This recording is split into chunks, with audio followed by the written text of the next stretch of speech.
Bismillahirrahmanirrahim. Assalamualaikum warahmatullahi wabarakatuh. Alhamdulillahirabbil alamin wal 'aqibatu lil muttaqin wala 'udwana illa 'alal zalimin. Wassalatu wassalamu ala asyrafil anbiya'i wal mursalin wa ala alihi wa ashabihi ajma'in. Amma ba'd.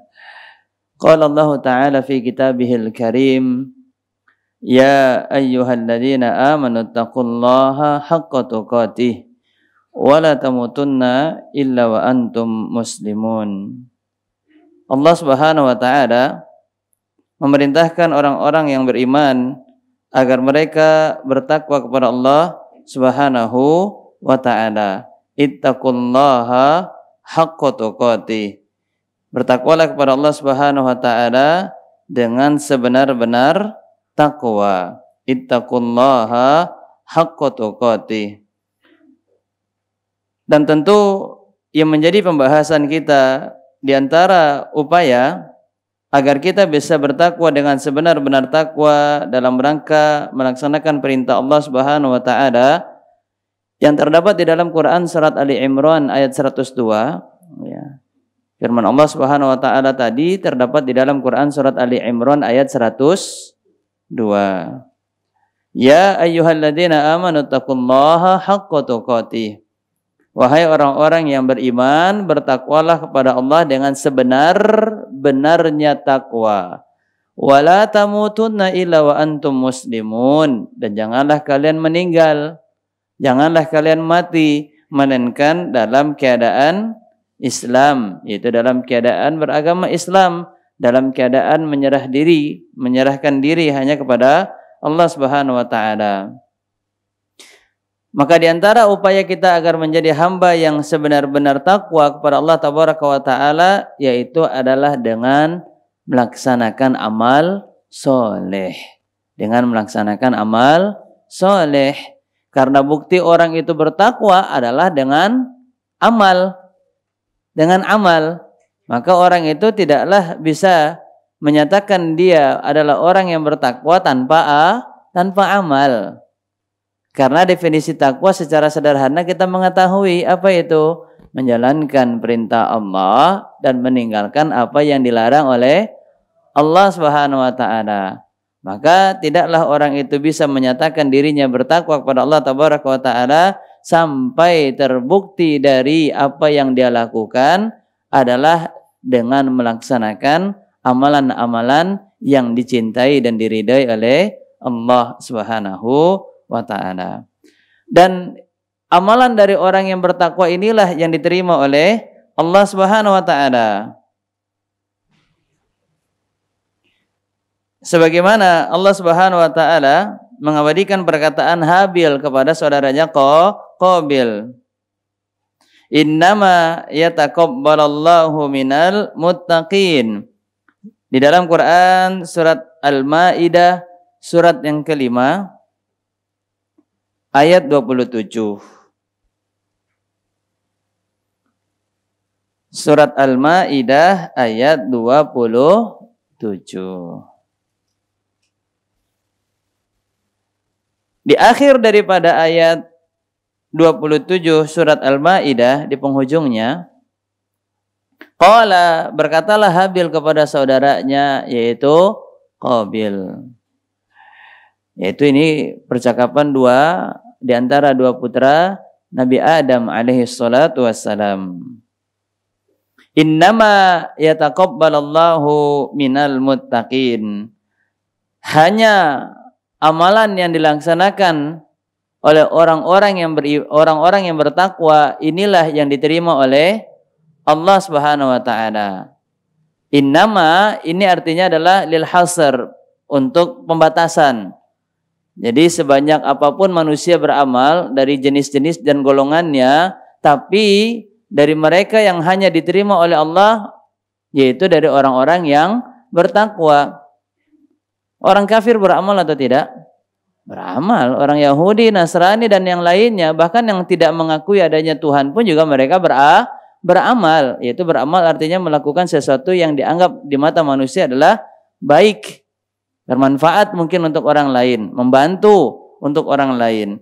Tetapi amal ini, kebaikan ini tidaklah akan diterima oleh Allah jika tidak dilakukan kecuali dari orang-orang yang memiliki ketakwaan kepada Allah tabaraka wa ta'ala.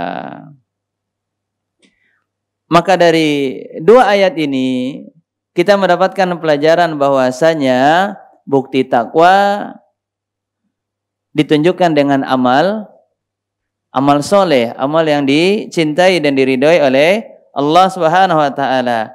Dan kemudian yang kedua, hanya dari orang-orang yang bertakwa itulah yang diterima amalnya oleh Allah Subhanahu wa taala. Dan yang ketiga, tentu kita harus mempelajari bagaimana prinsip orang-orang yang bertakwa di dalam amalnya. Bagaimana seharusnya seorang mukmin yang bertakwa kepada Allah mereka beramal. Jadi beramal bukan hanya sekedar beramal, tapi memperhatikan prinsip-prinsipnya agar amalannya betul-betul berkualitas, agar amalannya betul-betul diterima oleh Allah, agar amalannya mendapatkan pahala di sisi Allah Subhanahu wa taala. Karena kita harus berharap amal kita itu diterima. Dan harapan ini tentu juga diperhatikan dengan diikuti dengan prinsip-prinsipnya. Artinya betul-betul diperhatikan bagaimana amalan yang dia laksanakan. Maka dengan memperhatikan prinsip ini akan menjadikan amalan kita menjadi amalan yang berkualitas. Di pertemuan yang sebelumnya kita sudah membahas beberapa poin tentang prinsip seorang muslim di dalam beramal. Bagaimana orang-orang yang bertakwa di dalam menjalankan aktivitas amalannya hari demi hari. Poin yang pertama yaitu adalah memulai hari dengan niat yang soleh, yaitu karena Allah Subhanahu wa taala. Kemudian yang kedua, gemar di dalam melaksanakan amal soleh. Dan yang ketiga adalah tidak tertipu dengan angan-angan kosong. Kemudian poin yang terakhir yang kita bahas di pertemuan sebelumnya adalah hendaknya orang yang bertakwa mereka bersungguh-sungguh di dalam meraih sesuatu yang mendatangkan manfaat. Baik itu manfaat untuk dirinya maupun juga manfaat untuk orang lain. Maka 4 poin ini telah kita bahas di pertemuan sebelumnya. Maka saat ini adalah merupakan episode selanjutnya, yang kedua. Part yang kedua. Kalau biasa di medsos kan lanjut ke part kedua gitu.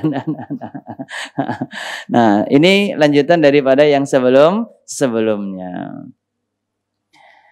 Yang kelima, prinsip seorang mukmin atau seorang yang bertakwa di dalam amalnya adalah hendaknya dia menyerahkan segala urusannya hanya kepada Allah Subhanahu wa taala. Menyerahkan segala urusannya kepada Allah tabaraka wa taala. Yaitu adalah tawakal. Tawakal definisinya adalah sidqu i'timadil qalbi 'ala Allah 'azza wa jalla fi istijlabil manafi' wa daf'il mudar min umurid dunya wal akhirah wal i'tiqad bi annahu la yu'ta wa la yumna wa la yadur wa la yanfa' siwahu subhanahu wa ta'ala. Tawakal itu adalah kejujuran, sandaran hati kepada Allah Subhanahu wa taala, kejujuran di dalam menyandarkan hati kepada Allah Subhanahu wa taala. Di dalam meraih perkara yang bermanfaat dan menghindarkan perkara yang mudarat. Kejujuran di dalam menyandarkan hati kepada Allah untuk meraih perkara yang bermanfaat dan menolak perkara yang mudarat. baik dalam urusan dunia maupun di dalam urusan akhirat. Jadi tawakal itu adalah amalan hati, bagian daripada a'malil qulub, amalan-amalan hati. Amalan hati itu kan ada niat, amalan hati itu ada khosyah, rasa takut, roja, berharap, al-mahabbah, kecintaan, keikhlasan, itu adalah amalan hati. Dan diantaranya juga adalah tawakal. Tawakal berarti kalau kita menyerahkan urusan kepada Allah, itu namanya tawakal, dan itu adalah bagian daripada amalan hati. Bedakan tawakal dengan pasrah. Kalau tawakal itu menyerahkan urusan setelah berusaha. Setelah berusaha. Tetapi kalau pasrah menyerahkan urusan kepada Allah tanpa adanya usaha. Itu namanya pasrah. Sedangkan muslim tidak boleh pasrah dalam setiap amalan yang akan dia atau sesuatu yang ingin dia raih. Contoh seperti doa, dia ingin meminta sesuatu. Doa itu nggak boleh modenya itu mode pasrah. Ya Allah, kalau engkau pengen kabulkan, alhamdulillah. Tapi kalau enggak, ya enggak apa-apa ya Allah. Ini pasrah namanya. Sedangkan Nabi SAW mengajarkan adab di dalam berdoa harus dalam keadaan yakin. Yakin, saya yakin ya, ini pakai qaf ini. Iya, yakin, saya yakin ya. Ini yakinnya tiga kali penyebutannya. Harus yakin doa itu dikabulkan karena Nabi SAW bersabda dalam hadisnya, "Ud'u Allah wa antum muqinuna bil ijabah." Berdoalah kepada Allah, bermunajatlah kepada Allah, mintalah kepada Allah, berdoa kepadanya dalam keadaan penuh keyakinan bahwasanya doanya akan dikabulkan. Nah, itu namanya tawakal. Tawakal itu setelah dia berusaha, contoh dia ingin mengharapkan mendapatkan sesuatu, dia upayakan dengan cara berdoa, maka setelah itu baru dia serahkan hasil pengijabahan doanya itu kepada Allah Subhanahu wa ta'ala. Jadi doa dulu, angkat tangannya dulu. Angkat tangannya begini, bukan begini. Kalau begini, pasrah. Lagi-lagi kembali ke mode pabrik. Iya, apa itu pasrah ya Allah. Nah, doa seperti ini, minta. Sebagaimana Nabi SAW menunjukkan cara berdoa, yaitu mengangkat tangannya seperti ini atau seperti ini. Begini. Iya, jangan gini. Apalagi numpang lagi ke tangan yang lain gini. Gini,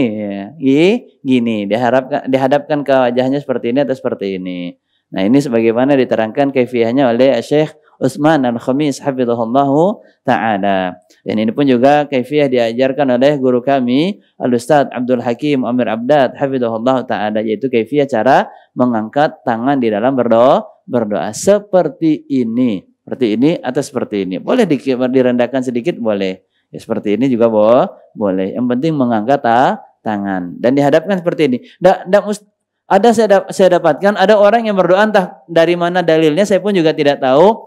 Nah, sampai saat ini saya belum dapatkan dalil tersebut. Dia berdoa seperti ini. Mungkin maksudnya tadi mendatangkan manfaat seperti ini. Begini menolak bala. Ini kan mungkin dalil rasio, logika, pakai perasaan ya, subhanallah. Pakai rasio. Ini kan merek jam ya. Ya bukan, itu Casio. Pakai logika dia, pakai perasaan begini. Saya tidak tahu. Yang seperti ini sama ketika i'tidal pun juga mungkin maksud dia pahami i'tidal itu adalah doa, sehingga cara sami Allahu liman hamidah seperti ini. Tapi yang tepat adalah Nabi SAW beliau menghadapkan kedua telapak tangannya ke arah kiblat seperti ini. Iya, sami Allahu liman hamidah. Seperti ini. Ya bukan seperti ini. Beda kalau memang lagi berdoa. Mungkin setelah i'tidal dia kunut nazilah, kunut witir. Ya, maka baru dia berdoa seperti ini di saat i'tidal. Tapi tetap ketika mengangkat kedua tangannya saat bangkit dari ruku' menuju i'tidal seperti ini, menghadapkan ke arah kiblat. Maka jangan terbalik. I'tidal sami Allahu liman hamidah seperti ini, adapun berdoa cukup seperti ini. Wallahu taala a'lam. Ini ya sependek pengetahuan kami. Mungkin ada riwayat-riwayat dari hadis Rasulullah SAW yang belum sampai kepada kami. Jika ada riwayatnya boleh dibagikan kepada kami, karena yang menyampaikan pun juga termasuk daripada tuwailibul ilmi, masih penuntut ilmu ya, dan sampai masa kedepannya pun juga masih tetap penuntut ilmu, karena kita diwajibkan untuk terus mempelajari ilmu ya. Maka kembali kepada prinsip di dalam amal, yaitu adalah bertawakal. Bertawakal itu adalah kejujuran hati di dalam menyandarkan dan menyerahkan urusan kepada Allah setelah melewati usaha. Setelah melewati usaha.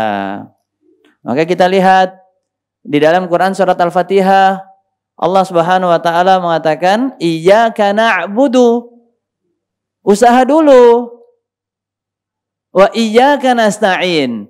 Baru kita meminta pertolongan kepada Allah, kita melihat sampai di mana kemampuan kita di dalam ibadah.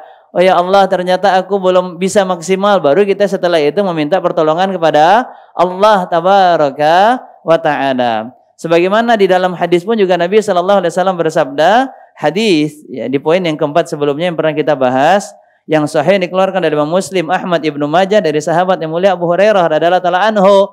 Rasul SAW bersabda, ihris ala ma yanfa'uk, bersungguh-sungguhlah, usaha dulu, ala ma yanfa'uk, di atas perkara yang bermanfaat untukmu. Baru setelah itu apa? Wasta'in billah, mintalah pertolongan kepada Allah. Jadi kita usaha dulu. Baru setelah itu sampai di mana kemampuan kita lihat, baru kita meminta pertolongan kepada Allah Subhanahu wa ta'ala. Tentu dari sini kita mendapatkan pelajaran untuk tawakal. Kita usaha dulu sampai di mana kemampuan kita. Setelah kita berusaha, baru kita serahkan urusan itu kepada Allah Subhanahu wa ta'ala. Sama seperti istikharah. Tahu istikharah Ibu, Bapak? Meminta keputusan. Apakah meminta keputusan itu sebelum usaha atau setelah usaha? Ya Allah, aku mau menikah nih. Kan minta keputusan. Keputusannya itu menentukan pasangannya. Lah dia belum nyari calonnya udah minta keputusan. Ya Allah, ya antara si A dan B, yang mana A dan B-nya? Dia belum berusaha. Ya, kemudian dia sudah meminta agar diberikan keputusan oleh Allah Subhanahu wa taala. Maka usaha dulu. Usaha dulu. Ya, maka dari sini kita mendapatkan pelajaran tawakal itu adalah adanya upaya terlebih dahulu. Baru setelah itu kita serahkan urusannya kepada Allah Subhanahu wa taala. Orang yang memiliki sifat tawakal, dia akan mendapatkan sifat yang baik. Apa itu? Optimisme. Jadi tawakal itu menghadirkan optimis, bukan pesimis. Ya. Tawakal itu bukan menghadirkan sifat negatif, tapi dia menghadirkan sifat positif, yaitu optimis. Ya, optimis. Kita lihat bagaimana burung. Burung, apakah sebelum dia keluar dari sangkarnya atau dari sarangnya untuk mencari makan, dia mikir dulu tuh? Merenung, kira-kira ntar saya terbang ke sana dapat nggak makanan? Nggak ada. Dia optimis, ya. Yang penting sudah dia lebarkan sayapnya, dia terbang kemana akan ada rezeki. Dan inilah yang digambarkan oleh Nabi SAW dalam hadis yang saya dikeluarkan oleh Imam Ahmad, At-Tirmidzi, Ibnu Majah, Ibnu Hibban, disahihkan oleh Syekh Al-Albani di dalam silsilah al-hadis as-sahihah. Ya. Dari sahabat yang mulia Umar bin Khattab radhiyallahu ta'ala anhu, dia mendengar bahwasanya Nabi SAW bersabda, "Lau annakum tatawakkaluna 'ala Allahi haqqa tawakkulih." Kalau kalian berupaya tawakal dengan sebenar-benar tawakal, ya, la razaqakum, maka pasti Allah akan memberikan kalian rezeki. Kama yarzuqut thair, seperti Allah memberikan rezeki kepada thair. Thair itu apa? Burung. Ya, thair itu burung. Taghdu khimasan, dia keluar dari tempat tinggalnya dalam keadaan perut yang kosong. Lapar, pulang-pulang kenyang. Bukti kenyangnya apa? Siul ya. Siul-siul dia terbang bersiul-siul. Iya, subhanallah, pulang-pulang bawa oleh-oleh lagi buat anak-anaknya yang ada di sana. Cacing. Dia sapa anaknya dengan membawa apa saja yang bisa dia bawa untuk makanan yang diberikan kepada anaknya. Ya. Dan kita tidak pernah rasanya mendapatkan bahwasanya anak burung itu kalau yang hidup dengan induknya di tempat yang terbuka mati kelaparan. Tidak ada rasanya kita dapatkan demikian. Ya, mereka akan hidup ya, hidup. Alhamdulillah ada rezeki, dan karena memang setiap yang dihidupkan oleh Allah pasti akan ada rezekinya. Dan dia tidak akan dimatikan oleh Allah Subhanahu wa taala sampai dia ambil seluruh takdir atau rezeki yang telah ditetapkan oleh Allah di dalam Al-Lauh Al-Mahfuz. Dan ini sifat optimisme itu dimiliki oleh orang yang bertawakal. Tetapi ingat, haqqu tawakkuli, dengan sebenar-benar tawakal. Kadang kita tawakalnya baru seteng, udah kayak kopi susu ya. Setengah ya, setengah-setengah, subhanallah. Orang kalau minta kopi kan kalau di warung apa? Steng ya, steng. Biar apa? Biar nanti bisa ditambah-tambahin lagi tuh gulanya. Akhirnya nambah lagi airnya. Strategi biar bisa dapat kopi segelas ya. Subhanallah. Artinya tawakal itu harus kita didik, harus kita upayakan ada di dalam jiwa seorang mukmin. Ketika kita benar-benar haqqu tawakkuli, benar-benar bertawakal, menyerahkan urusannya kepada Allah Subhanahu wa taala, maka Allah akan memberikan dia rezeki. At-tawakkul 'ala Allah thariqatun ila sa'adah. Ini sebuah kata motivasi untuk kita semuanya. Tawakal kepada Allah adalah merupakan jalan meraih kebahagiaan. Tawakal kepada Allah yaitu adalah merupakan jalan meraih kebahagiaan. Dan menyerahkan urusan kepada Allah ini adalah merupakan yang dilakukan oleh orang-orang yang beriman. Sebagaimana Allah katakan di dalam Quran surat Al-Maidah ayat 22.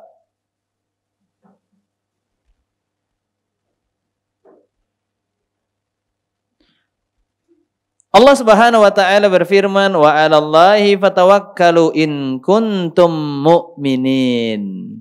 Dan bertawakallah kepada Allah jika kalian betul-betul beriman. Maka bukti keimanan adalah dengan memiliki sifat tawakal, menyerahkan urusan kepada Allah Subhanahu wa taala.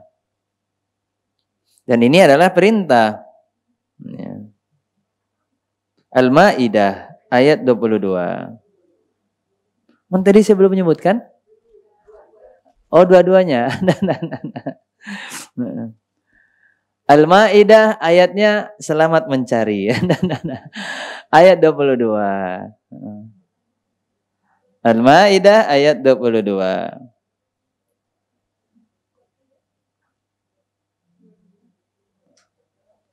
Di akhir ayatnya, wa 'alallahi fatawakkalu in kuntum mu'minin. 23 di situ. Oh, berarti rangkuman saya salah. 23. Masya Allah, jazakallahu khairan.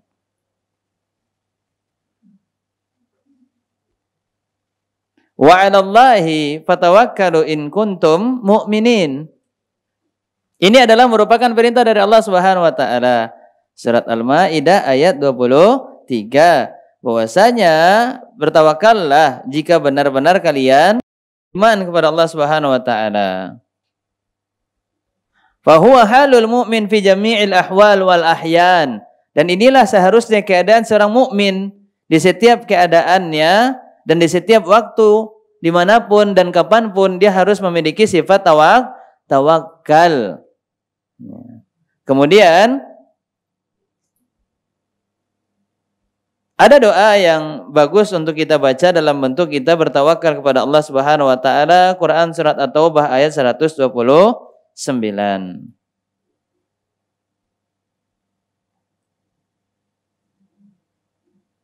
Surah At-Taubah ayat 129.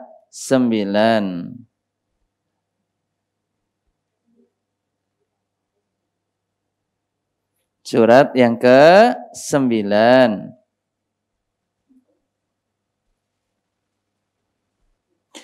Fa in tawallau, apabila mereka berpaling, faqul, maka katakanlah, hasbiyallah la ilaha illa huwa alaihi tawakkaltu wa huwa rabbul arsyil azim. La ilaha illa huwa alaihi tawakkaltu wa huwa rabbul arsyil azim. Apabila mereka berpaling daripada dakwah yang disampaikan oleh Nabi sallallahu alaihi wasallam, berpaling daripada kebenaran, berpaling daripada ajaran yang diturunkan oleh Allah Subhanahu wa taala yang disampaikan melewati lisan Nabi Muhammad sallallahu alaihi wasallam, maka katakanlah hasbiyallah. Nah, ini sering kita mendapatkan mungkin kesulitan di dalam memberikan nasihat kepada anak cucu kita, mengingatkan orang yang kita cintai di dalam kebenaran. Terkadang mereka keras kepala, membantah, kemudian mereka melawan apa yang kita sampaikan dari nasihat. Maka sekarang ini adalah merupakan bacaan yang baik untuk kita sebutkan sebagai doa kepada Allah Subhanahu wa taala. Ayat 129 Surat At-Taubah, ayat yang ke-9, surat yang ke-9. Halaman mushafnya 207. Ya, lengkap nggak itu? Halaman mushaf, yang megang mushaf halamannya 207. Suratnya ke-9 At-Taubah, ayatnya 129. Hasbiyallah la ilaha illa huwa alaihi tawakkaltu wa huwa rabbul arsyil azim. Dan ini menunjukkan bahwasanya kita ini betul-betul lemah. Yang memiliki kekuatan hanyalah Allah Subhanahu wa taala. Maka dalam menyampaikan sebuah kebenaran, jangan menyandarkan kepada diri kita, oh kita mampu kok merubah orang, kita mampu menyadarkan orang, kita mampu memahamkan orang. Tidak, pemahaman dan merubah keadaan seorang hamba atau yang membolak-balikkan keadaan hati daripada seorang hamba adalah Allah. Ya, maka kita tidak boleh dengan menyandarkan kemampuan itu kepada kita. Ya, itu namanya tazkiyah. Berupaya untuk apa? Memberikan pujian kepada diri sendiri. Sedangkan Allah melarang itu, fala tuzakku anfusakum huwa a'lamu bimanittaqa. Janganlah kalian tazkiyah diri kalian sendiri. Fala tuzakku anfusakum. Sebagaimana Allah Subhanahu wa taala berfirman,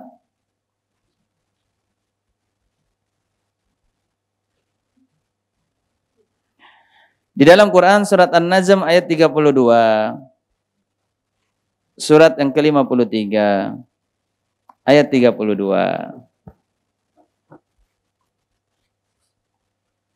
Surat An-Najm surat 53 ayat 32, halaman mushaf 527.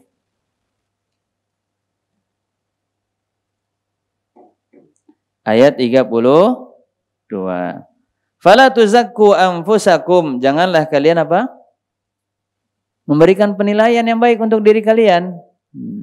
Fala tuzakki, fala tuzakku. Itu tidak boleh kita mentazkiyah, oh saya udah baik kok. Ya. Oh saya caranya udah saya punya ilmu kok.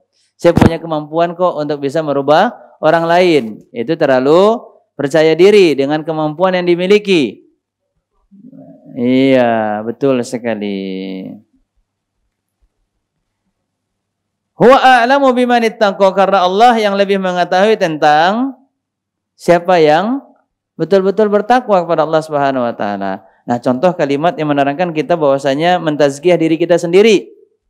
Apa itu? Ketika mendapatkan rezeki, kita bilangnya apa? Ini karena amalan saya. Atau yang kedua, ini rezeki anak soleh. Atau anak solehah contohnya. Ini kan memberikan penilaian terhadap pribadinya, bahwasanya dia itu udah menjadi orang yang soleh. Maka yang seperti ini walaupun memang dengan tujuannya mungkin maksudnya bercanda ya, tapi untuk masalah perkara-perkara yang seperti ini lebih baik jangan dijadikan sebagai candaan. Ya, jangan dijadikan sebagai candaan karena ini bagian daripada ketaatan. Kesolehan ini bagian daripada ketaatan. Di dalam perkara agama tentu tidak diperbolehkan untuk dibawa dalam candaan. Ya. Kembali kepada tawakal tadi. Setelah kita berdoa, maka kita serahkan urusan itu kepada Allah Subhanahu wa ta'ala. Maka dengan kita bertawakal, buah manisnya adalah kita akan diberikan kecukupan dari apa yang kita harapkan. Surat At-Talaq ayat yang ketiga. At-Talaq ayat yang ketiga. Surat yang ke-65. Halaman mushaf 558.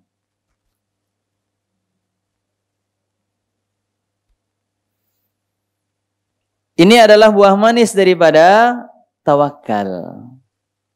Buah manis daripada tawakal apa itu? Diberikan kecukupan. Atau cukup Allah itu baginya dan tidak ada lagi sandaran yang lain selain Allah Subhanahu wa ta'ala. Wa may yatawakkal 'ala Allah fa huwa hasbuh. Innallaha balighu amrih qad ja'alallahu likulli syai'in qadra. Siapa yang bertawakal kepada Allah fa huwa hasbuh, maka Allah cukup baginya. Artinya orang yang bertakwa itu dia tidak akan menyandarkan urusannya kepada selain Allah Subhanahu wa ta'ala. Dan yang kedua, cukup baginya artinya adalah dengan dia bertawakal, Allah akan memberikan kecukupan dari apa yang dia harapkan. Yang kita minta itu cukup. Tetapi inilah sifat tamaknya manusia yang akhirnya dari cukup menjadi berharap apa? Lebih. Dari cukup menjadi lebih. Dari lebih menjadi apa? Berlebihan. Iya. Kalau bahasa orang Kelapa Gading apa? Maruk. Atau tamak ya. Atau tamak. Ya, ini dia. Tadi karena tidak ada rasa qanaah, tidak ada upaya untuk bertawakal kepada Allah Subhanahu wa ta'ala. Kemudian orang yang bertawakal, maka dia akan mendapatkan cintanya Allah Subhanahu wa ta'ala. Orang yang bertawakal, maka dia akan mendapatkan cintanya Allah Subhanahu wa ta'ala. Karena orang yang bertawakal adalah orang yang dicintai oleh Allah. Sebagaimana Allah Subhanahu wa ta'ala firmankan di dalam Quran surat Ali Imran ayat 159.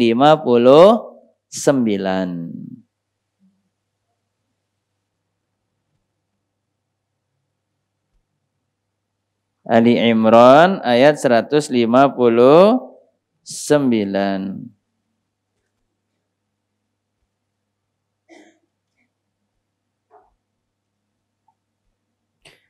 Di penghujung ayatnya Allah Subhanahu wa taala berfirman, "Fa idza azamta", kalau kalian memiliki azam. Azam itu apa? Keinginan sesuatu untuk meraih. Ya, keinginan untuk meraih sesuatu. Keinginan yang kuat. Azam itu adalah keinginan yang kuat, bukan hanya sekedar punya keinginan, tidak. Dia betul-betul punya ambisi untuk bisa meraih hal tersebut.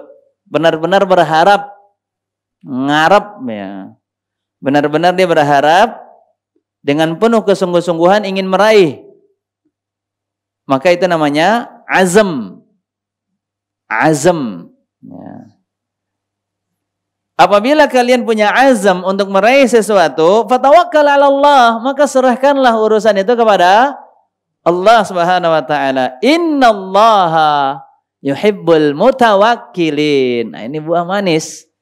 Balasan yang didapatkan bagi orang yang menyerahkan urusannya dengan sebenar-benar penyerahan kepada Allah Tabaraka wa Ta'ala. Itu dia bertawakal kepada Allah, maka dia akan mendapatkan ganjaran, meraih cintanya Allah. Karena Allah sesungguhnya dia mencintai orang-orang yang bertawakal.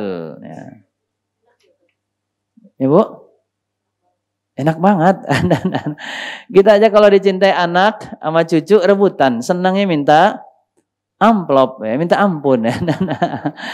Sekarang kalau anak kita lagi libur, ya, atau cucu lagi libur, kan cucu ini kan dia punya opsi, entah itu ke neneknya dari ayahnya atau neneknya dari ibunya, atau dari kakeknya dari ayahnya, kakeknya dari ibunya. Dan kita berharap cucu kita ini memilih setiap liburan ke tempat kita.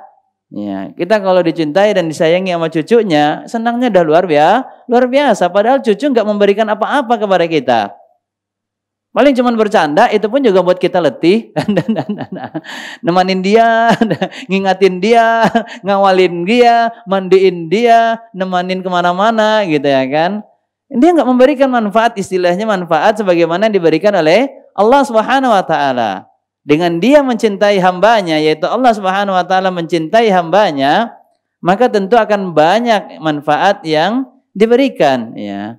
Maka sekarang ini yang kita cari dari orang-orang yang beriman itu adalah kecintaan atau cintanya Allah Subhanahu wa Ta'ala. Bagaimana caranya kita mendapatkan cinta Allah? Dengan menyerahkan segala urusan yang kita harapkan kepada Allah Subhanahu wa Ta'ala. Dan itulah yang disebut dengan tawakal.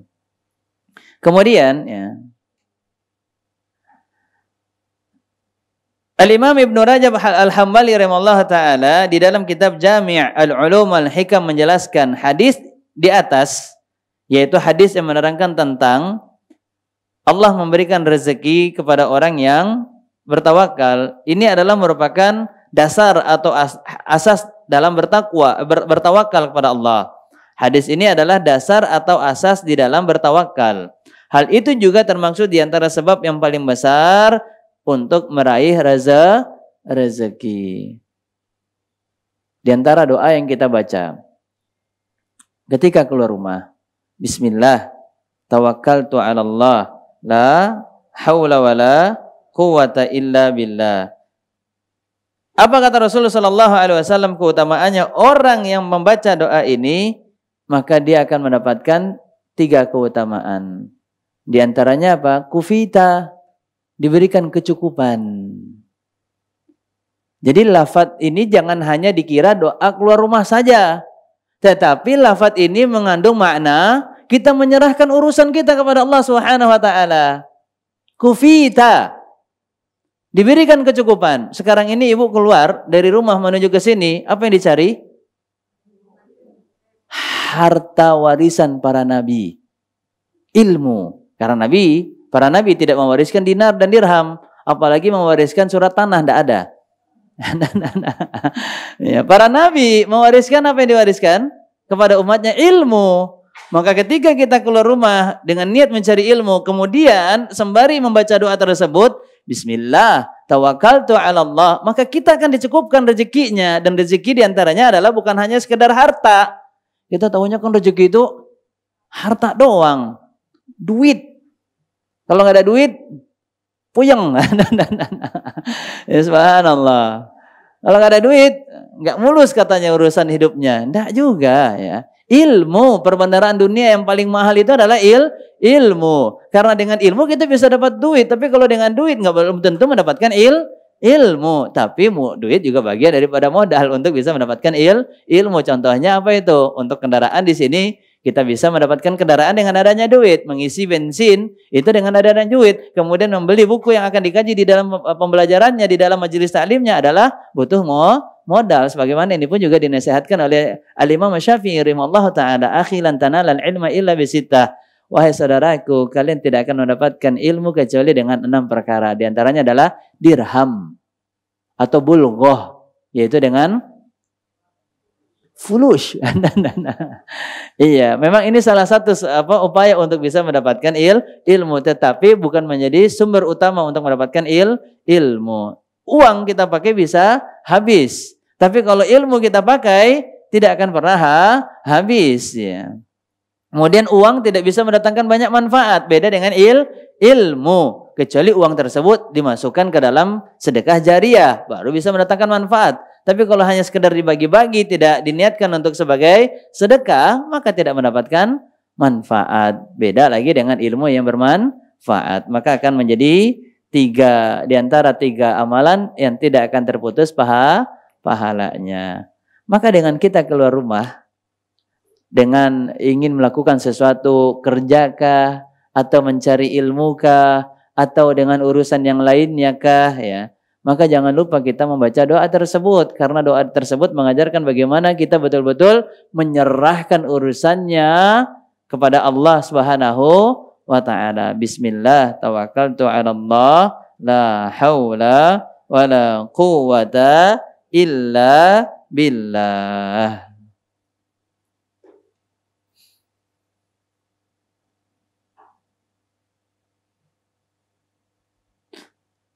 Kemudian oleh penulis Al-Ustadz Yazid rahimahullah ta'ala di dalam kitabnya Amalus Sunnah setahun ini memberikan nasihat penutup dari pembahasan poin yang kelima. Oleh karena itu, satu-satunya jalan menuju kesuksesan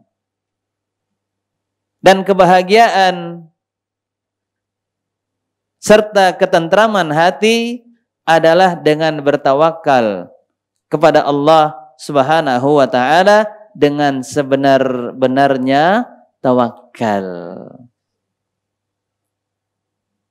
Jalan menuju kesuksesan, kebahagiaan dan ketentraman hati adalah dengan bertawakal, yaitu menyerahkan segala urusannya kepada Allah Subhanahu wa ta'ala.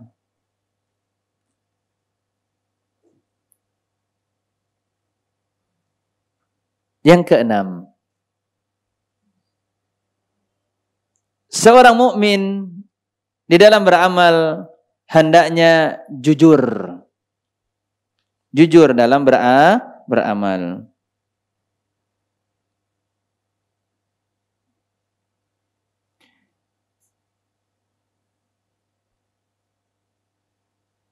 Sebagaimana Allah Subhanahu wa ta'ala memerintahkan kita, wa kunu ma'as-shadiqin, yaitu di dalam firman Allah Quran yang tadi sebelumnya pernah kita buka, yaitu surat yang ke-9 At-Taubah ayat 119.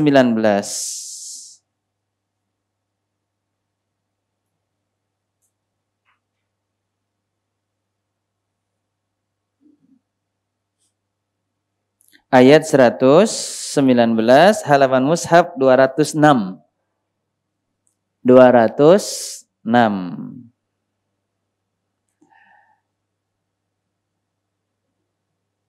Allah Subhanahu wa ta'ala berfirman di dalam Quran surat At-Taubah ayat 119.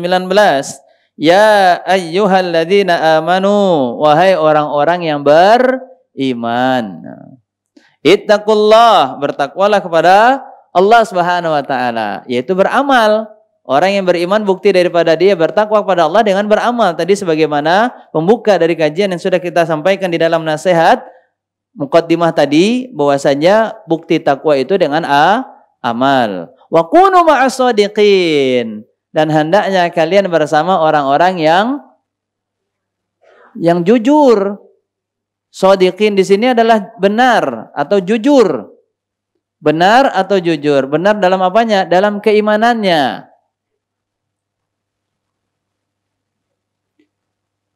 Shadiq, ya, shadiq itu artinya adalah yang jujur. Ya, benar, jujur. Maksudnya di sini adalah benar akan kejujuran keimanannya. Iman kita ini harus jujur.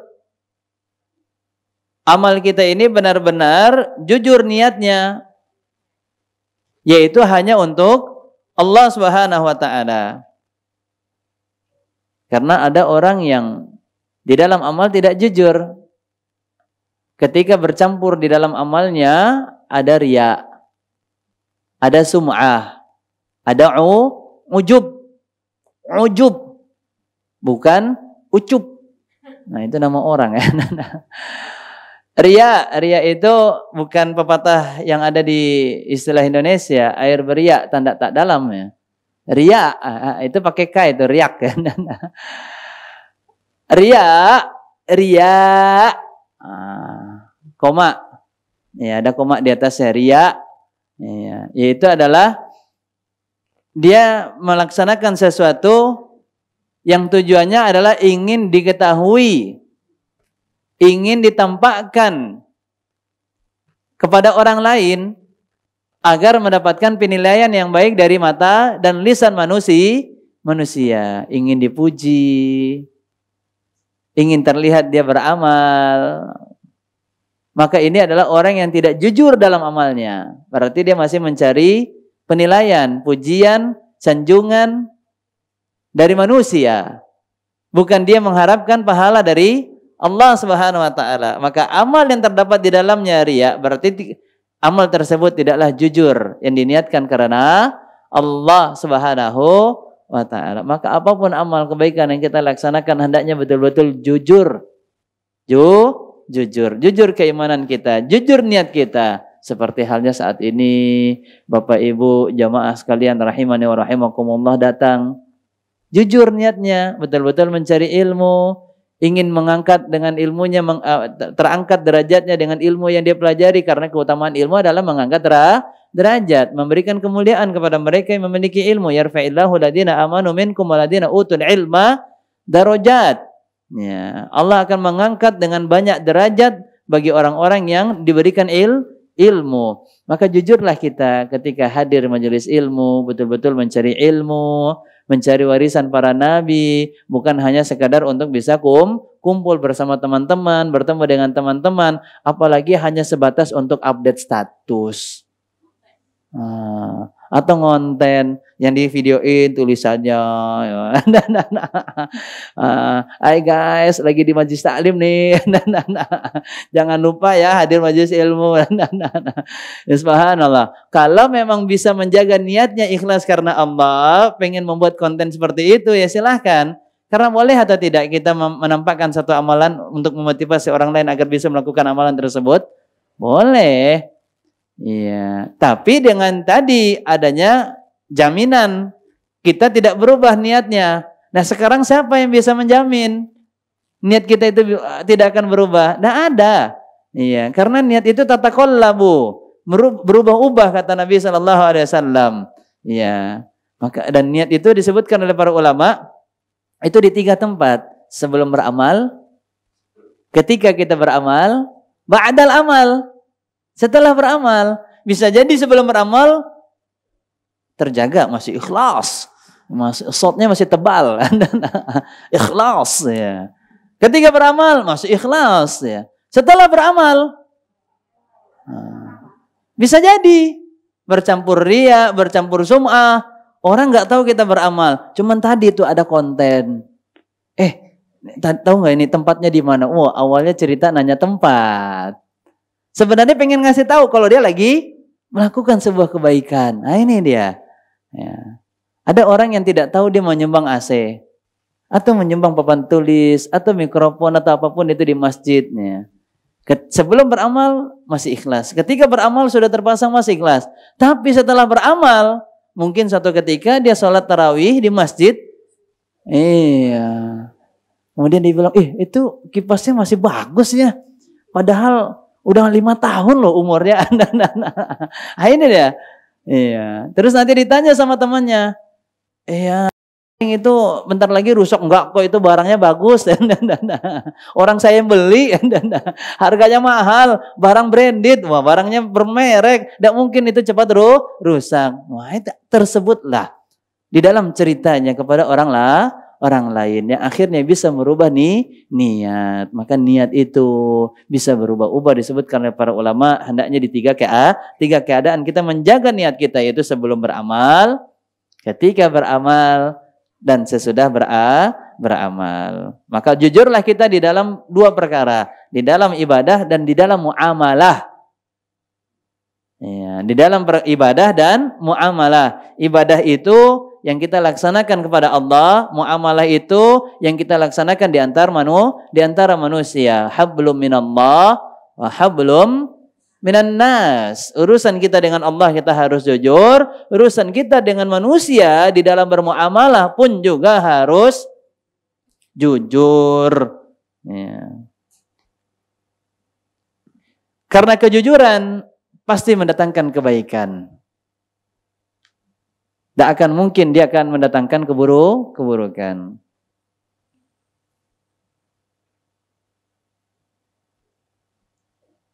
Ketika kejujuran itu tidak ada atau berkurang, tidak tertanam baik di dalam jiwa seseorang, maka muamalahnya akan rusak. Begitupun juga ibadahnya pun akan rusak. Ya. Kita lihat orang yang dalam mencari rezeki, kan ada tuh prinsipnya. Apa itu, Ibu? Nggak usah terlalu jujur. Kalau jujur begini-begini doang nih. Ya rezekinya segini-gini doang. Lah mau jujur nggak jujur segitu-gitu juga. Karena semuanya sudah ditetapkan di dalam Al-Lauh Al-Mahfuz. Sudah Allah Subhanahu wa taala tentukan rezekinya. Ya, mau dia jujur atau tidak jujur. Dan orang-orang yang bermuamalah di dalam ketidakjujurannya dengan kebohongan atau dengan cara yang tidak baik melewati riba, mungkin di awal dia terkesan mendapatkan banyak harta. Riba itu kan seolah-olah mendatangkan keuntungan yang cepat dan besar. Tapi setelah itu akan dihancurkan dan dibinasakan oleh Allah Subhanahu wa taala. Ketika harta didapatkan dengan cara yang tidak baik, maka tidak ada keberkahan di dalamnya, sehingga harta tersebut akan cepat lenyap dan hilang. Dan orang yang tidak memiliki sifat jujur, ini diantara sebabnya karena apa? Karena tidak ada upaya untuk tadi memiliki sifat tawakal. Jadi tawakal ini juga akan menghadirkan kejujuran. Kejujuran di dalam beribadah, kejujuran di dalam bermuamalah. Nabi SAW memberikan penjelasan di dalam sabdanya tentang keutamaan orang yang memiliki sifat jujur. Ya, jujurlah. Qulil haqqa walau kana murran. Dalam hadis yang hasan, Nabi SAW mengatakan, berkatalah dengan penuh kejujuran, dengan kebenaran, walaupun itu mungkin terasa pahit. Ya, walaupun terasa pahit, ya pahit untuk berjujur, ya.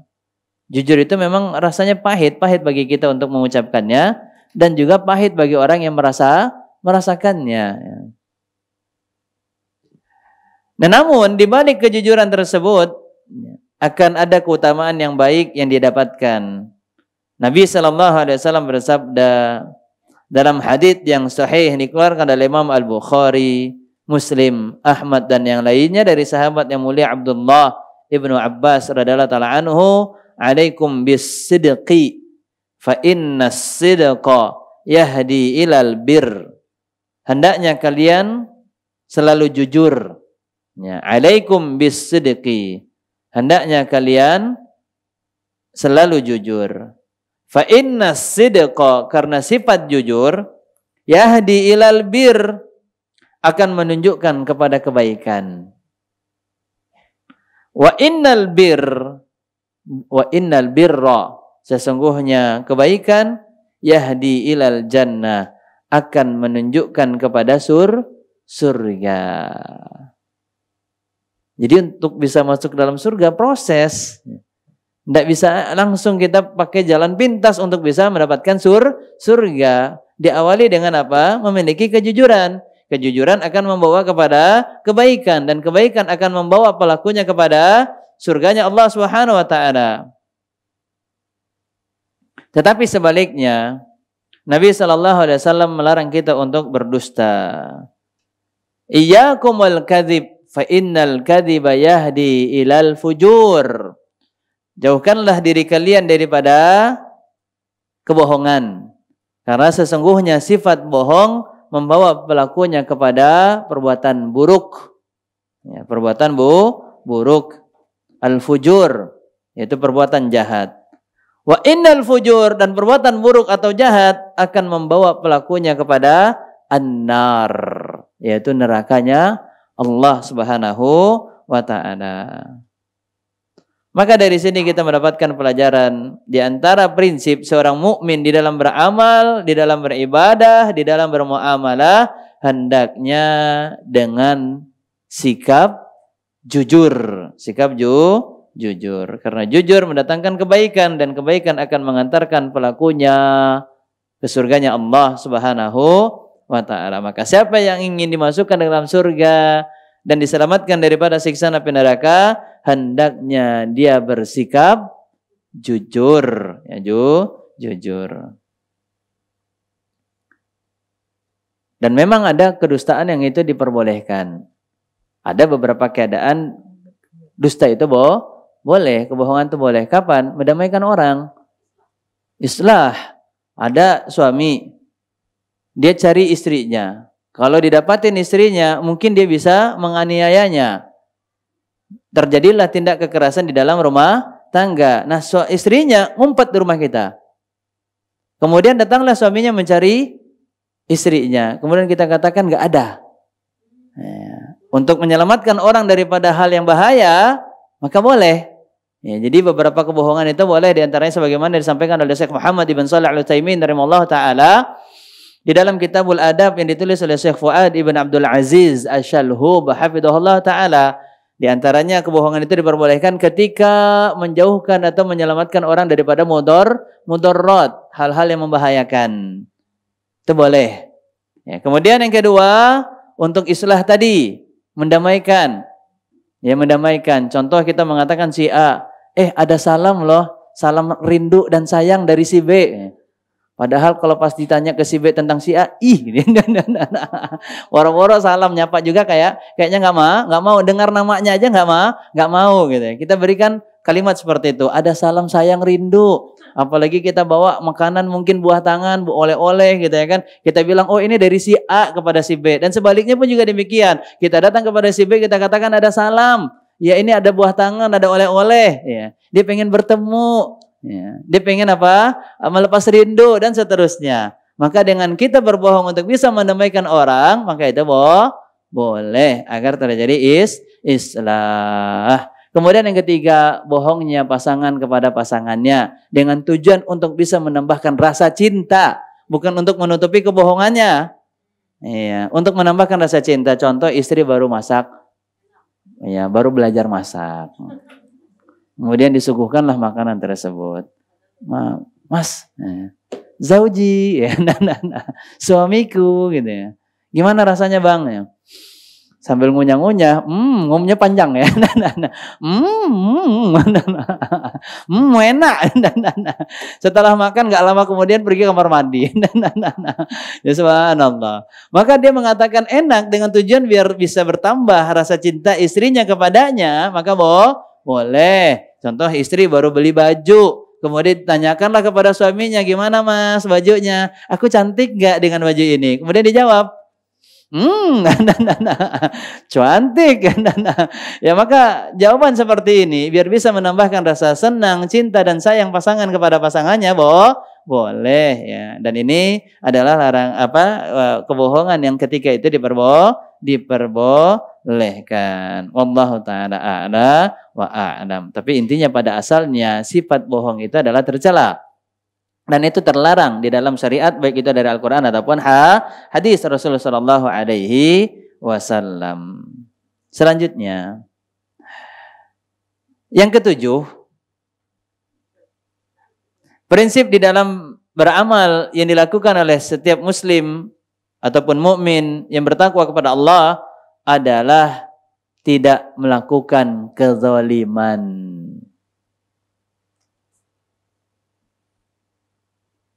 Karena muslim itu kata Nabi sallallahu alaihi wasallam, al-muslim man salima al-muslimuna min lisanihi wa yadihi.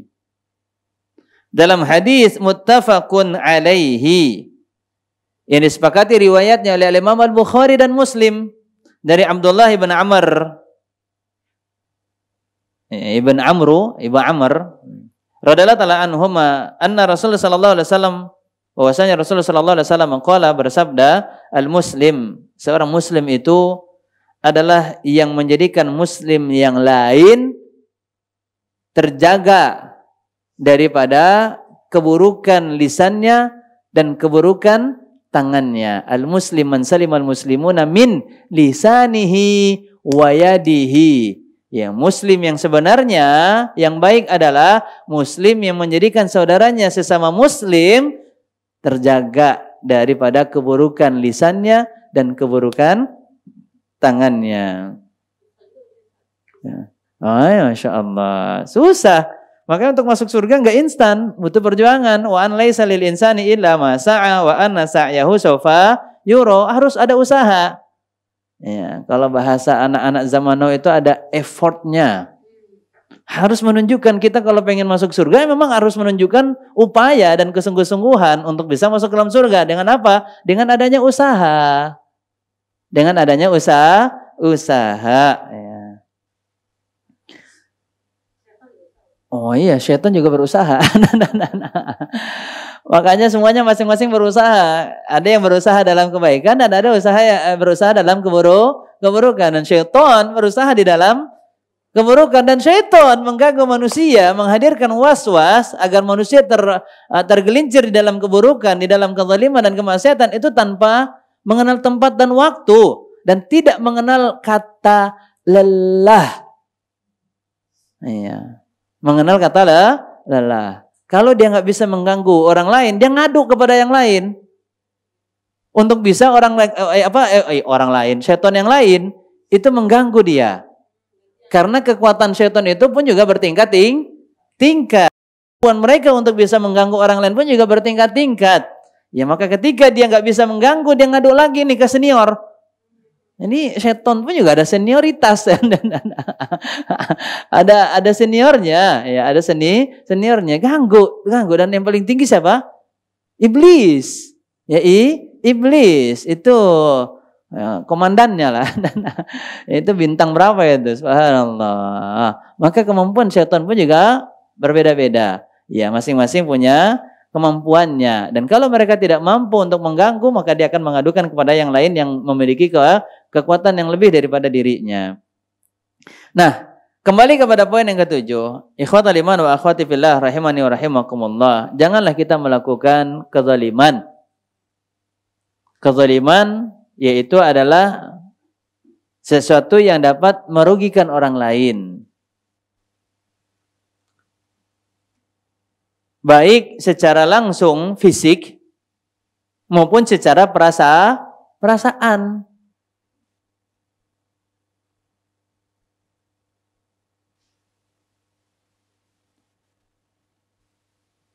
Sekalipun kita rajin ibadah, nah ini bahaya ini. Ini diingatkan oleh Nabi Sallallahu Alaihi Wasallam.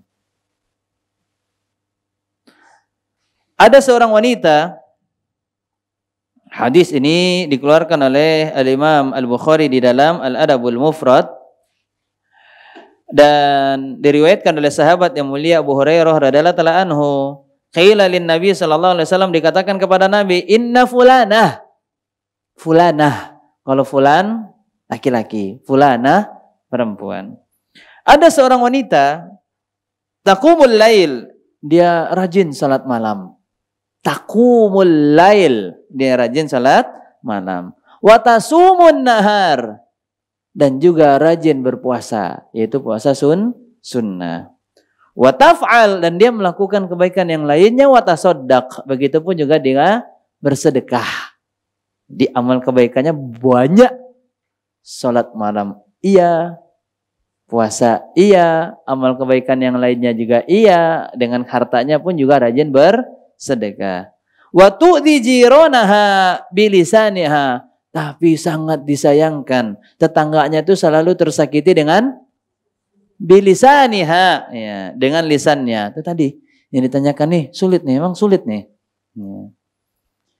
Faqala Rasulullah sallallahu alaihi wasallam, kemudian Nabi sallallahu alaihi wasallam memberikan komentar, la khairu fiha, tidak ada kebaikan untuk dirinya. Padahal dia salat malam, puasa, sedekah dan kebaikan yang lainnya. Tapi apa kata Nabi sallallahu alaihi wasallam? La khairu fiha, wanita ini enggak ada kebaikan untuk dirinya. Tidak ada dianggap sebagai hamba yang baik, ya. Hiya min ahlin nar, bahkan dikatakan oleh Nabi sallallahu alaihi wasallam, hiya, wanita ini min ahlin nar, dari penghuni neraka. Jadi penghuni neraka. Jadi kalau mata manusia melihat, oh ini kayaknya seolah-olah dia penghuni surga. Tapi lisannya tadi menghancurkan seluruh kebaikan yang dia laksanakan daripada sholatnya, sholat malamnya, puasanya, sedekahnya. Dari lisannya tersebut menjadi habis, hilang. Ya. Qalu, kemudian dikatakan kepada Nabi SAW, ada seorang wanita, fulana tusallil maktubah. Dia sholat tapi sholat sunnahnya nggak banyak. Yang dia laksanakan cuman sholat wajib. Dia selalu menjaga sholat wajibnya. Wa tasaddaq bi atwar, dan dia kalau sedekah nggak juga banyak. Ala kadarnya, sesuai dengan kemampuannya. Tetapi lisannya wala tu'zi ahadan, tidak pernah menyakiti seorang pun. Lisannya. Ya. Oh, ya, nah. Subhanallah, lisannya nggak pernah menyakiti, ini luar biasa. Faqala Rasulullah sallallahu alaihi wasallam, hiya, maka Nabi sallallahu alaihi wasallam mengatakan, wanita ini yang cuman amalannya salat wajib, ya, kemudian sedekah ala kadarnya, dan lisannya selalu terjaga untuk tidak menyakiti hati orang lain, hiya min ahlil jannah. Wanita ini termasuk di dalam penghuni surga. Allahu Akbar. Maka hadis ini memberikan motivasi kepada kita agar senantiasa menjadi hamba yang baik, yang tidak menzalimi orang lain, baik itu kezaliman yang datang dari lisan kita, dari ucapan kita, atau kezaliman yang datang daripada perbuatan tangan kita. Maka perhatikan apa yang akan kita laksanakan. Kadang kita kalau sudah tersulut emosi, terbakar api amarah dengan ulah tetangga atau teman yang lainnya, gitu ya kan. Ya, kita sudah langsung melepas aja lisan kita. Ibaratnya itu kayak bendungan air, diangkat bendungannya, air itu langsung buar. Iya. Meluluh lantahkan yang ada di sekitarnya yang dilewati oleh air tadi yang terhambat dengan bendungan tersebut, ya. Udah, jaga lisannya, jangan ngomong kayak gitu, biarin, ya. Dibiarin malah, diingatin biar katanya apa? Biarin, ya. Biar apa? Biar plong. Apanya yang plong? Iya. Biar lepas, apanya yang lepas? Biar puas, apanya yang puas sekarang pertanyaannya? Biar nggak kepikiran. Yang ada setelah itu jadi kepikiran. Kita kebanyakan kalau udah keluar kata-kata kita, kepikirannya nanti. Wah, kayaknya tadi berlebihan deh. Kira-kira orang yang tadi saya ucapin kata-kata ini, dia dengar nggak ya? Dia ngeh nggak ya tuh? Habis itu malah jadi kepikiran. Habis itu malah menjadikan kita apa? Khawatir. Malah tambah takut. Yang berujung apa? Nyesel. Yang dari kesel jadi nyesel. Yang ujung-ujungnya nanti sebel sendiri. Dari kesel, nyesel, sebel. Semuanya LL ya. LL. Subhanallah, kayaknya bersajak kan. Tapi sajaknya nggak ada manfaatnya ini. Subhanallah.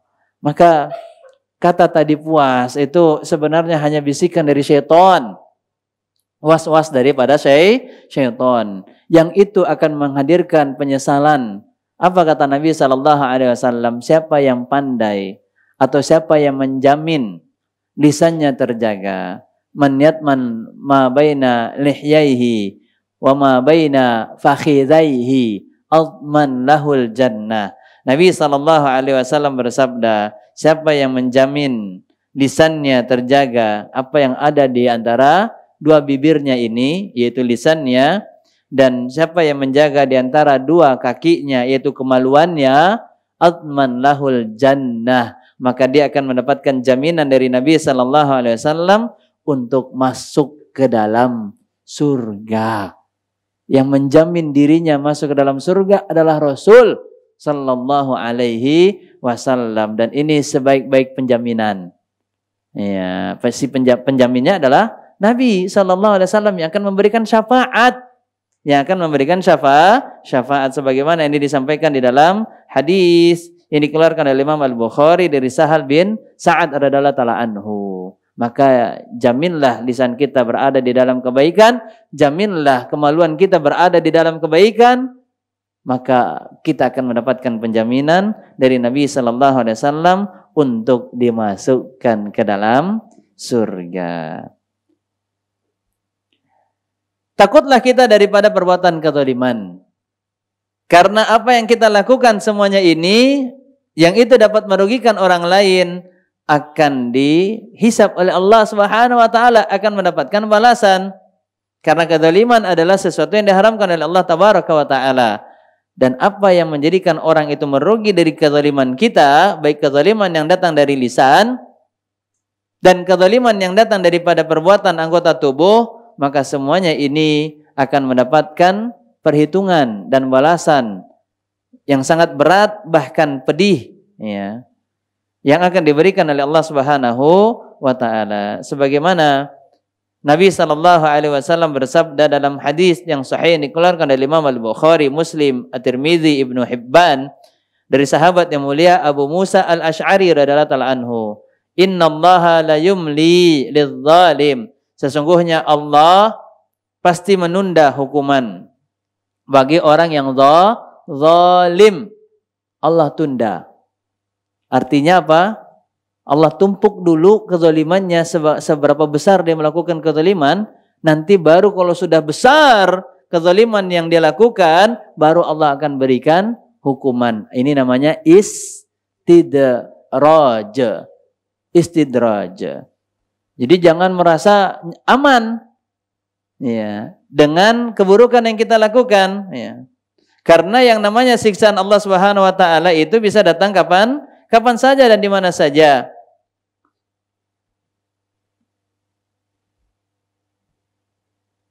Sebagaimana Allah Subhanahu wa taala berfirman,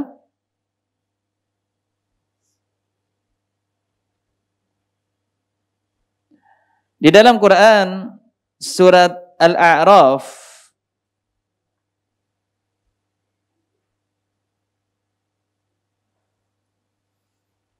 ayat 97. Ayat 97.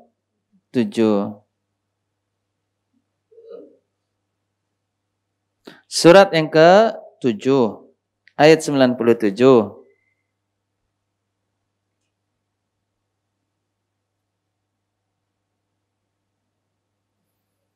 (98) dan ayat 99.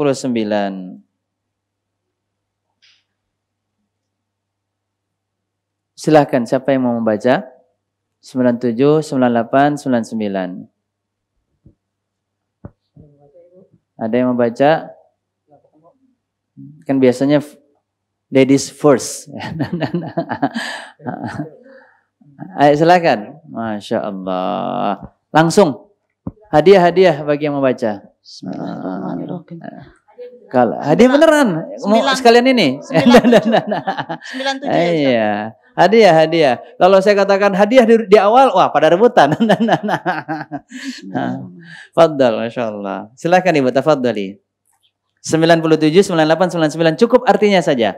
Maka apakah penduduk negeri itu merasa aman dari siksaan kami yang datang malam hari ketika mereka sedang tidur? Tuh, lagi enak-enaknya ngorok datang azab. Iya, maka bisa jadi ketika kita tidur ini datang siksaan Allah Subhanahu wa taala. Kemudian selanjutnya, atau apakah penduduk negeri itu merasa aman dari siksaan kami yang datang pada pagi hari ketika mereka sedang bermain. Tuh, bisa jadi ketika kita lagi have fun, lagi santai-santai, nongkrong, jalan-jalan di waktu pagi atau siang, ya waktu duha, bisa jadi waktu itulah datangnya siksaan Allah Subhanahu wa taala, hukuman, ya. Selanjutnya, atau apakah mereka merasa aman dari siksaan Allah yang tidak terduga-duga? Tidak ada yang merasa aman dari siksaan Allah selain orang-orang yang rugi.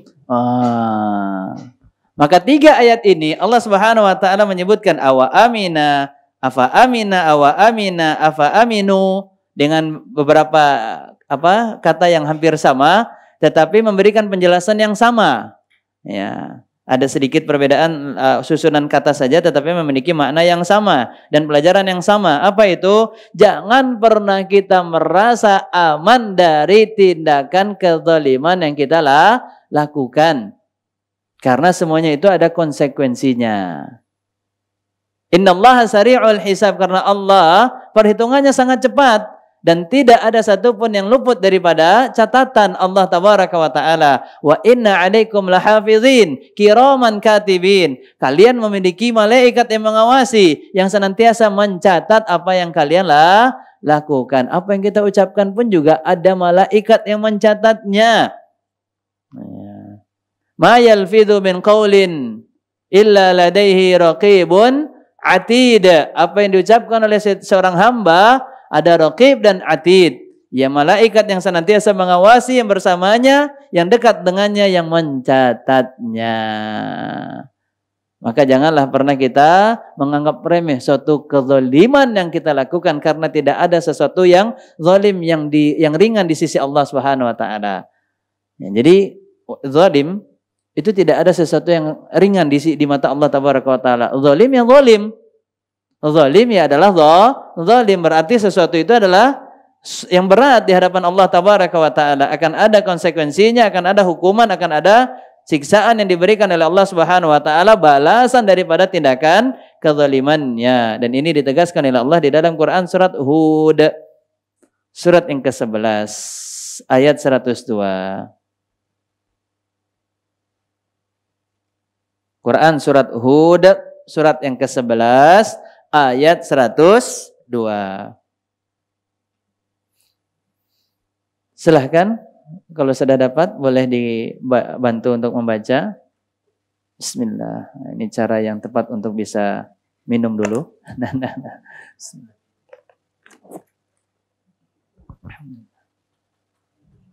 Dan begitulah siksa Tuhanmu apabila dia menyiksa penduduk negeri-negeri yang berbuat zalim. Sungguh siksanya sangat pedih, sangat berat.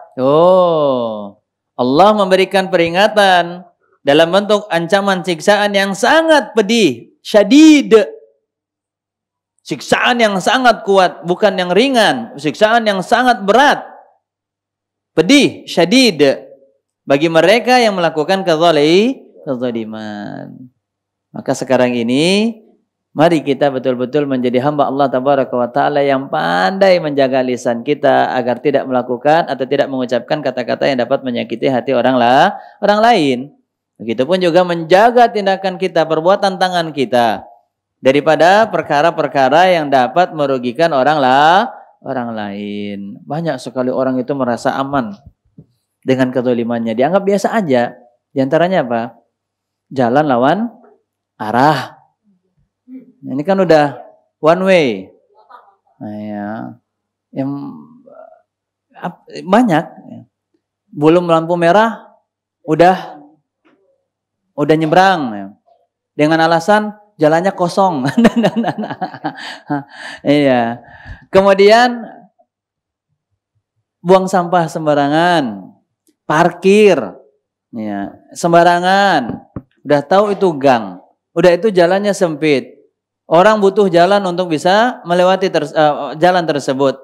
Ya, tetapi dia parkir sembarangan. Ya, maka ini termasuk daripada kezaliman, membuat orang tuh susah.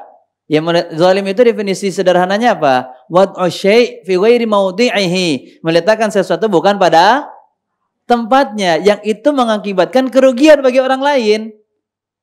Mengakibatkan kerugian bagi orang orang lain. Maka ini adalah perkara yang ketujuh, yaitu tidak boleh melakukan kezaliman, apalagi sampai didoakan oleh orang-orang yang terzalimi oleh kita. Sekalipun orang yang terzalimi adalah orang fasik, orang yang terzalimi adalah pelaku maksiat, orang yang terzalimi adalah orang kafir, nggak apa-apa lah Ustadz, kita nggak jujur, toh juga nggak ada manfaatnya. Rezekinya orang kafir kan juga nggak ada keberkahan Ustadz ya. Walaupun kita jujur kan nggak ada keberkahannya yang mereka dapatkan. Karena orang kafir nggak ada keberkahan bagi mereka. Karena keberkahan, rahmat dan ampunan hanya bagi orang-orang yang beriman kepada Allah Subhanahu Wa Taala. Tapi jangan pernah punya penilaian demikian. Karena kalau mereka sekalipun kafir, tidak beriman kepada Allah, tapi dalam keadaan status terzolimi, hak mereka diambil, tidak ditunaikan, maka kalau mereka berdoa, apa kata Rasulullah sallallahu alaihi wasallam? Fa innahu laysa dunaha hijab. Tidak ada penghalangnya. Langsung diijabah oleh Allah Subhanahu wa taala. Maka Nabi sallallahu alaihi wasallam juga mengingatkan kita dengan hadisnya, ittaqu da'watal madlum. Berhati-hatilah, jauhkanlah diri kalian daripada doa orang yang terzalimi, mazlum. Wa in kana kafiran, meskipun dia adalah orang kafir, fa innahu laysa dunaha hijab. Karena sesungguhnya doanya itu tidak ada penghalangnya. Langsung diijabah oleh Allah Subhanahu wa taala. Sekalipun itu adalah yang berdoa orang kafir yang tidak memiliki keimanan kepada Allah, tapi karena statusnya adalah orang yang terzalimi, maka kalau dia berdoa, apalagi doanya doa-doa yang buruk menimpa kita, maka dikhawatirkan doa tersebut akan dikabulkan oleh Allah Subhanahu wa taala. Baik, itu adalah poin yang terakhir yang mungkin bisa kita pelajari pada kesempatan siang hari ini. Semoga dapat dipahami dengan baik, diamalkan dan menjadi ilmu yang bermanfaat. Adapun 2 poin selanjutnya insyaallah akan kita lanjutkan di sesi yang ketiga. Ya, episode yang ketiga. To be continue ya. Ya, baik, demikian yang bisa kita pelajari. Semoga Allah Subhanahu wa taala senantiasa memberkahi waktu, amal dan harta kita. Wassallallahu ala nabiyyina Muhammadin wa ala alihi wa sahbihi wasallam. Wa akhiru da'wana alhamdulillahi rabbil alamin. Silakan 5 menit ke depan jika ada pertanyaan, mungkin kita buka sesi tanya jawab. Silahkan kalau ada. Kalau nggak ada, yuk sama-sama pulang. Nah. Mau tanya satu tentang. Iya, silakan Ibu. Tentang kezoliman. Jadi misalnya lisan kita sempat menyakiti hati seseorang gitu Ustaz ya. Terus padahal saat itu kita sedang melakukan sebuah kebaikan gitu Ustaz. Tapi karena ternyata dalam melakukan sebuah kebaikan kita diuji gitu kan Ustaz ya dengan perilaku dia gitu. Akhirnya kita jadinya berkata yang mungkin menyinggung perasaannya gitu loh Ustaz. Terus misalnya kita sudah minta maaf gitu ya. Apakah itu bisa jadi benar-benar dimaafkan juga gitu loh sama Allah gitu Ustaz? Dengan dia memaafkan? Kita nggak tahu dia memaafkan apa tidak itu, tapi kita sudah meminta maaf. Baik. Pertama kita belajar bagaimana Nabi sallallahu alaihi wasallam menjaga lisannya. Menjaga lisannya. Dimulai daripada ucapan beliau kepada anak-anak. Makanya kita jangan pernah meremehkan perasaan anak. Ya, karena mereka punya masa depan. Yang kalau perasaannya sampai terluka, sampai usia dewasanya pun juga luka tersebut tidak bisa diobati. Dia akan membawa lukanya. Dia akan membawa lukanya. Bahkan sebagian orang-orang psikolog sekarang mengatakan luka tersebut pun juga bisa terukir di saat berada di janin. Iya, maka jangan pernah memberikan doa atau kata-kata yang buruk kepada janin, karena ini adalah bagian daripada takdir Allah Subhanahu wa taala. Karena ini pernah diceritakan kisah nyata, ada driver online waktu itu memberikan kisahnya. Ketika Covid, qadarullah istrinya mengandung dan dia tidak ada harta untuk membiayai pengobatan dan perawatan janinnya ini, sehingga timbullah dan hadirlah bisikan buruk dari syaitan, apa itu? Tidak mengharapkan kehadiran anaknya. Sampai berkata kepada istrinya, udah gugurkan aja nih. Tapi dengan berjalan waktu, alhamdulillah tetap dilahirkan. Ya, artinya tidak melakukan tindak untuk menggugurkan janin tersebut. Ya. Ketika anak ini sudah tumbuh besar, artinya walaupun belum dewasa, umur kurang lebih 7 atau 8 tahun. Ya, atau 5 atau 6 tahun ya. Kan Covid ya. Itu lahirnya pas Covid itu. Berarti udah berapa lama itu? 5 tahun ya. Iya, jalan 5 tahun. Apa kata? Entah kenapa anak ini itu tiba-tiba datang kepada ayahnya dengan mengatakan, Papa nggak berharap ya abang lahir, kata dia.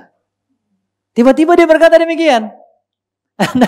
Ini cerita daripada si ayah yang menceritakan kepada waktu itu kepada salah satu orang yang kami kenal. Ini kisah nyata. Tiba-tiba anaknya yang mungkin dikatakan, wah nggak mungkin seorang anak ini bakal berbicara demikian. Yang dia jangankan dewasa, balik aja belum. Tapi udah berkata dengan perkataan demikian. Maka hati-hati dengan perkataan kita. Apalagi kepada anak kecil. Dan ini terdapat hadis yang dikutip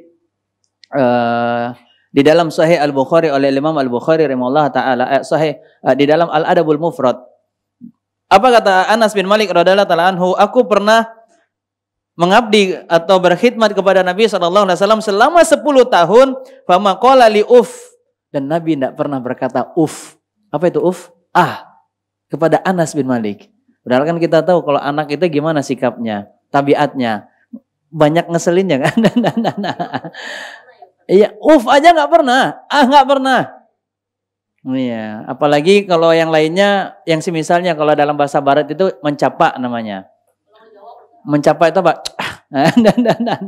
Memberikan ekspresi ketidaksukaan itu tidak pernah dilakukan oleh Nabi Sallallahu Alaihi Wasallam. Wa ma qala li syai'in lima af'aluhu, dan Nabi tidak pernah memberikan komentar dari apa yang sudah aku kerjakan, dan Nabi pun juga tidak pernah memberikan komentar dari apa yang belum aku kerjakan. Jadi kalau Nabi memerintahkan sesuatu kemudian belum dikerjakan sama Anas bin Malik, itu nggak pernah dikomentarin. Kamu ini gimana sih? Udah disuruh melakukan ini, ngantarin ini, ngerjain ini, tapi belum nggak pernah Nabi memberikan komentar. Ya, nah ini kita belajar. Laqad kana lakum fi uswatun hasanah. Telah terdapat di dalam diri pribadi Nabi sallallahu alaihi wasallam teladan yang sangat baik. Maka mari kita pelajari keteladanan Nabi dalam ucapan, perbuatan, tidak pernah sama sekali menyakiti hati orang lain. Bersabar untuk bisa melatih diri kita seperti itu. Nah, kalau sudah terlanjur kita mengucapkan kalimat yang menyakiti hati dan perasaan saudara kita, maka bersegeralah untuk meminta dimaafkan, direlakan kesalahan kita. Kemudian kalau setelah itu ternyata tetap saja dia tidak memaafkan, maka kita akan dihadapkan dengan pengadilannya Allah Subhanahu wa taala. Akan nanti terjadi perdebatan untuk mempertanggungjawabkan apa yang kita ucapkan dan apa yang kita lakukan dengan orang yang menuntut. Jadi ada si penuntut. Ya, penuntut itu orang yang merasa terzalimi dari kata-kata kita ataupun juga dari perbuatan kita, maka dia akan menuntut nanti di hadapan Allah Subhanahu wa taala. Bagaimana nanti pertanggungjawaban kita, itulah yang akan menentukan hasilnya di hadapan persidangannya Allah Subhanahu wa taala. Maka mintalah kerelaan. Kalau pernah kita melakukan kezaliman yang berkaitan tentang hak orang lain, segeralah kembalikan hak tersebut. Kalau memang ternyata tidak bisa mengembalikan, maka minta dimaafkan dan direlakan. Kalau orangnya tidak merelakan, tidak meridhoi, berarti akan berkelanjutan urusannya nanti di hadapan sidangnya Allah pada kehidupan akhirat. Dan tentu ini sidang yang melelahkan, meletihkan, dan akan menyusahkan keadaan kita. Wallahu ta'ala a'la wa a'lam. Maka teruslah minta agar dimaafkan. Kalau dia tidak memaafkan padahal kita sudah tulus meminta maaf, mengakui kesalahan kita, dan memberikan apa yang bisa kita berikan untuk kebaikan, maka nanti maka kembalilah nanti urusan itu kepada Allah Subhanahu wa taala. Apakah nanti Allah akan menghapus kesalahan kita atau tidak? Maka itu kembali kepada apa yang menjadi ketentuan Allah Subhanahu wa taala. Baik, fadhal Pak terakhir. Bismillah. Terima kasih Pak Ustaz. Assalamualaikum warahmatullahi wabarakatuh. Izin bertanya, Pak Assalamualaikum Ustadz, warahmatullahi wabarakatuh. untuk toleransi antar umat, Pak, ini kaitan dengan muamalah. Iya. Nah, kita sering mendengar ada beberapa dai di mana mendirikan sebuah rumah ibadah yang di mana dominan masyarakatnya adalah masyarakat Muslim. Dalam rangka membangun itu tidak pernah ada izin dan lain-lain. Nah, ini pada suatu ketika terjadi clash, Pak Ustadz, yaitu dengan catatan bisa mengusir, bisa menentukan bangunan. Ini gimana Pak Ustadz? Apakah ini sikap kita muamalah pelaku zolim? Yang pertama Pak Ustadz, ada nanya dikit nih. Kalau toh mereka katakanlah berdoa dari saudara-saudara kita yang katakanlah bukan dari umat Islam, apakah tidak tertolak ya doanya? Karena ini yang Islam saja apabila tidak melaksanakan sunnah Rasul itu tertolak. Apakah dengan kezoliman ini apakah masih diterima ya?